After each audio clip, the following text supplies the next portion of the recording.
Aujourd'hui, la présidence française a annoncé qu'Emmanuel Macron et le président algérien Abdelmadjid Tebboune avaient tourné la page de la crise diplomatique entre Paris et l'Algérie. Selon l'Élysée, les deux présidents ont tourné la page de la récente crise diplomatique et ont affirmé leur volonté de continuer à renforcer la coopération bilatérale. Au cours d'une conversation téléphonique, les deux présidents ont évoqué le malentendu lié à la dispute sur l'activiste franco-algérienne Amira Bouraoui et ont convenu de renforcer les canaux de communication pour éviter que ne se reproduise ce genre d'incompréhension malheureuse, a indiqué la présidence française, ajouté dans un communiqué.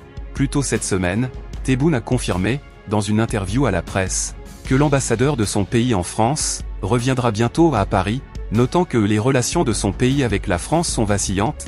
Quelle est la cause des relations tendues? En février dernier, les relations algéro-françaises ont connu un nouveau chapitre de tension, sur fond de sortie illégale d'un citoyen algérien qui, selon la justice algérienne, est censé se trouver en Algérie.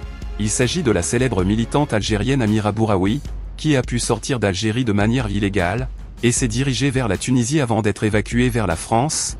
L'incident a conduit l'Algérie à rappeler son ambassadeur à Paris, Saïd Moussa, pour des consultations. Le ministère algérien des Affaires étrangères a également publié une déclaration ferme, exprimant son rejet catégorique de ce qu'il a appelé l'évacuation secrète et illégale d'un ressortissant algérien, dont la présence sur le sol national est jugée nécessaire par une décision de la justice algérienne. Les relations algéro-françaises depuis l'indépendance de l'Algérie en 1962 jusqu'à nos jours sont qualifiées de chancelantes.